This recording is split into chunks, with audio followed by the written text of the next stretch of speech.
Alright, good morning y'all, what's going on? Getting another early one in here real quick, and definitely helps that I'm getting it in now, just for the fact that I ended up falling asleep early. I mean, what can I say? Like I said, I was up at 4:45 yesterday morning, and did what I could to hang in there to stay up as late as I usually did, but it just wasn't happening. And of course, having been at work, that sort of thing is just like that, but, you know, and of course, we're all getting older here, I'm sure, but I digress. Now, what I want to talk about here just has so much significance beyond really anything that we're really able to put words to. Of course, last night was actually I believe it was 18-year anniversary of Kobe Bryant's 81 points versus the Toronto Raptors, which I didn't get to see that live. I've seen the replay many, many times, and I gotta say, I mean, nothing about it is remotely surprising at all every time I see it, you know, because Kobe was just that dude like that. I mean, and he proved it again and again and again and again, and you know, we got a good crop of talent in the league these days that are doing what they can to live up to that standard. And last night we had a couple of bigs that gave it a damn good shot in Joel Embiid and Karl Anthony Towns. Joel Embiid, actually, we'll go ahead and actually make that the main event piece. Let's go ahead and focus here on Karl Anthony Towns, just because you know, it was actually an impressive performance. 21 of 35, but most of all, 10 of 15 from 3. I mean, damn, he just had the touch, and of course went 10 for 14 from the free throw line. But those are the only other significant stats that he has. Only 8 rebounds, 2 assists, no steals or blocks. But, you know, and it's funny because I'm looking at this stat line in their box score now. Nobody outside of McLaughlin actually had a block in the game for Minnesota. I mean, you got Rudy Gobert of all people, and he's not blocking any shots. So I think that's one of the reasons why they lost right there. Just wanted to throw that one out there real quick. But most notably also, it doesn't help that Anthony Edwards only got 9 points. I mean, didn't really shoot very well, but he didn't really seem to have the ball a lot. Gee, I wonder why. But, you know, I mean, we're not going to make that entirely indicative. I think there's obviously a combination of reasons as to why, you know, the Hornets were able to overcome 62 from KAT. And, you know, it just, even with that, though, it goes to show, you know, I mean, you're going to have these kind of performances on certain nights.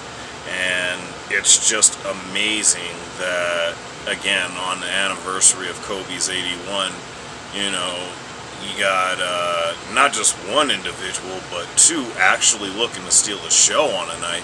And I gotta say, this is what makes the league fun. I mean, I know a lot of people don't look at it the same way, and it's really interesting because you got all these betting platforms out now with FanDuel and DraftKings. The latest one I'm seeing right now is Prize Picks, and a lot of people are even more into the NBA now because of that, which is cool. I have nothing against that at all. There's absolutely nothing wrong with that.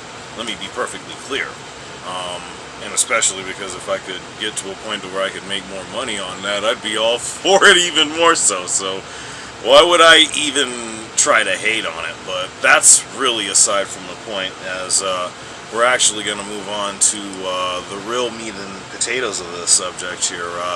Joel Embiid. Now, again, it was KAT. Him and the crew lost to the Hornets.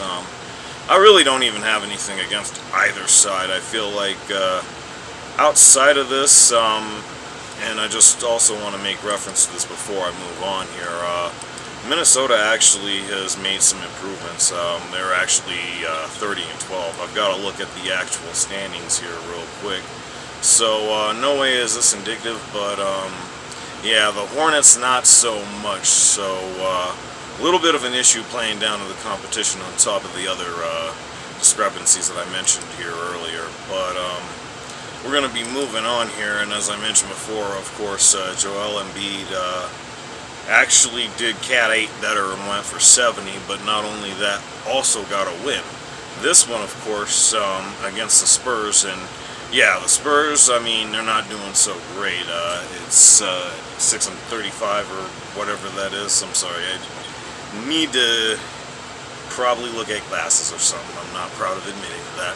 No, in all seriousness, though, I mean, needless to say, the Spurs aren't coming out as hot, but that's not to say that they don't have a really great building block to work with in Victor Wembanyama. I mean, he actually put it down himself, from what I understand as well. Actually had 33 in the game, managed to get 7 rebounds, which isn't overly significant, but, you know, he's a rookie. He's not going to necessarily wow you with the greatest of box scores. He's just going to come through, show you, you know, how much of an imposing physical threat he is, and the rest is just going to pick up from there as the years go by. And the fact that he is with the Spurs under Popovich is frightening.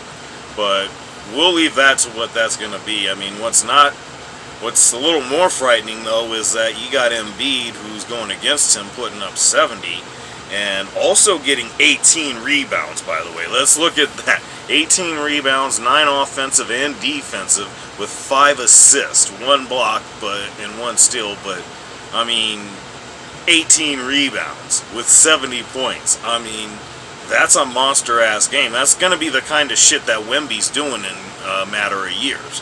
But all the same, though, you know, it's something that's, in a way, almost to be expected, especially from an MVP candidate, you know, between him and Joker. I mean, you're talking 2 of the best players in the game right now, along with Giannis, and for me, just the fact that, again, you got this dude showing out in a way, I mean, this is something that Kobe would have definitely been proud of, and being that it's his hometown and everything, I feel like we'd have seen some sort of a tweet or post or whatever you want to call it from Kobe, and unfortunately we can't say that, as I'm pretty sure we've passed the anniversary of that tragic day. I still remember it like yesterday. I was heading down to my storage unit and was actually turning the corner to get right there and